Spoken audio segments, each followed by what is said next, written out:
मुंबईतील जे रुग्णालयातील निवासी डॉक्टरांचं काम बंद आंदोलन सुरू आहे। कोलकात्याच्या घटनेच्या निषेधार्थ डॉक्टरांनी संपाची हाक दिली आहे। डॉक्टरांच्या संपामुळे रुग्णसेवेवर मात्र परिणाम होण्याची शक्यता आहे।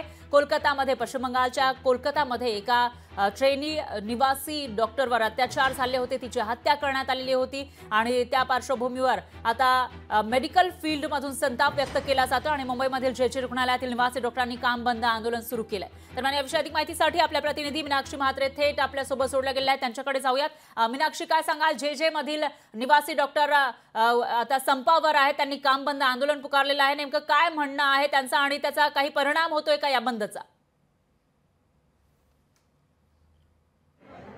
नक्कीच फरा, आपण पाहतोय की 9 ऑगस्टला जी घटना कोलकातामध्ये घडली, जिथे एका निवासी महिला डॉक्टरवरती अत्याचार झाले आणि त्यानंतर तिची हत्या झाली, ह्या सगळ्याच प्रकरणानंतर संपूर्ण देशभरामध्ये आपण पाहतोय जे निवासी डॉक्टर आहेत हे काम बंद आंदोलन करताना पाहायला मिळाले। सध्या मी मुंबईच्या जे रुग्णालयामध्ये आहे आणि या ठिकाणी आपण पाहिलं तर सगळेच निवासी डॉक्टर जे आहेत ते या ठिकाणी काम बंद आंदोलन करताना पाहायला मिळतात। खरं पाहायला गेलं तर सेंट्रल मार्ड जी संस्था आहे याचे सगळेच निवासी डॉक्टर जे आहेत हे काम बंद आंदोलन करतात। विशेषतः आजपासून आपण पाहिलं तर MBBS आणि जे इंटर्न्स आहेत, जे शिकाऊ डॉक्टर्स आहेत, त्यांनी देखील या आंदोलनामध्ये आजपासून सहभाग नोंदवलेला आहे। तर आपण पाहतोय की हे सगळेच डॉक्टर जे आहेत आंदोलन करताना पाहायला मिळतात। त्यामुळे मुंबईच्या नायर रुग्णालय असेल किंवा जे रुग्णालय असेल, या सगळ्याच रुग्णालयामध्ये हे आंदोलन करताना पाहायला मिळतात। पण सध्या जे रुग्णालयामधले हे निवासी डॉक्टर आहेत, काय त्यांच्या मागण्या आहेत त्यांच्याकडून आपण जाणून घेऊया।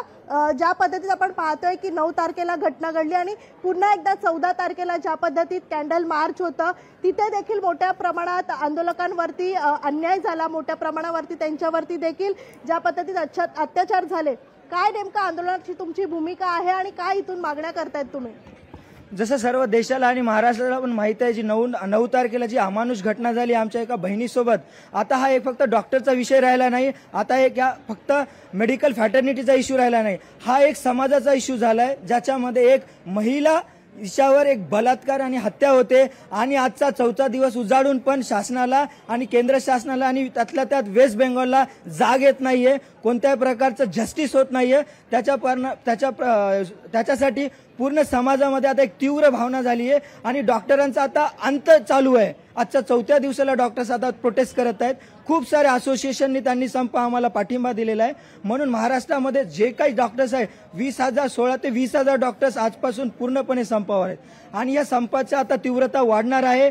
आज आपण इथे सगळ्या कॉलेजमध्ये सगळीकडे हा संप चालू करत आहोत आणि आज दुपारी आपण आझाद मैदानावर या संपाची तीव्रता वाढवणार आहोत। तुम्ही एक महिला आहात, महिला म्हणून ज्या सुरक्षिततेचा प्रश्न आता निर्माण झालेला आहे, काय वाटतं तुम्ही एक महिला म्हणून तुमच्या सुरक्षिततेचा प्रश्न तुम्हाला काय वाटतंय नेमकं?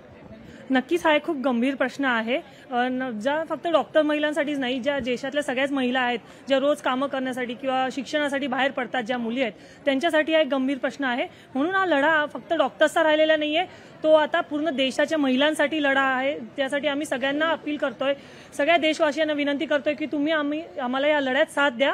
म्हणून आज आम्ही दुपारी आझाद मैदानावर त्यासाठीच एक आंदोलन पुकारलं आहे, ज्याच्यात आम्ही सगळ्या लोकल जनतेला सुद्धा आम्ही आवाहन केलं की तुम्ही आम्हाला याच्यात सामील व्हा। नक्कीच मोठ्या संख्येने तुम्ही रहिवासी आज जमलेले आहात, डॉक्टर जे आहेत ते जमलेले आहात आंदोलनासाठी। याचा मोठा फटका जो आहे तो रुग्णसेवेवरती बसलेला आहे। त्यामुळे रुग्णसेवेवरती किती मोठा फटका बसू शकतो, कारण आतमध्ये इमर्जन्सी आहेत, काही कॅज्युअलिटीज आहेत, त्यामुळे याचा फटका मोठ्या प्रमाणात बसू शकतो। काय यावर सांगा?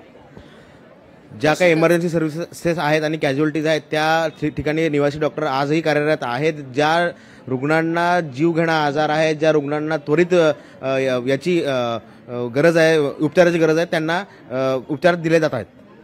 सर फरा, आपण पाहतोय की रुग्णसेवेवरती कोणत्याही प्रकारचा परिणाम बसू नये यासाठी देखील खबरदारी घेतलेली आहे आणि तिथेच दुसऱ्या बाजूला हे आंदोलन देखील तितकंच सुरू आहे। त्यामुळे मागण्या जोपर्यंत त्यांची या ठिकाणी सुरक्षिततेचा प्रश्न जो निर्माण झालेला यावरती कोणत्याही प्रकारचा न्याय मिळत नाही तोपर्यंत हे आंदोलन सुरू होणार असल्याची माहिती देण्यात येत आहे। निश्चितच मीनाक्षी, त्यामुळे आता पुढे नेमकं काय होणार, या आंदोलनाचं लोण कुठपर्यंत पसरणार ते बघावं लागेल। याविषयीची अपडेट आपण घेत राहूया। दरम्यान धन्यवाद तुम्ही दिलेल्या या सविस्तर माहितीसाठी।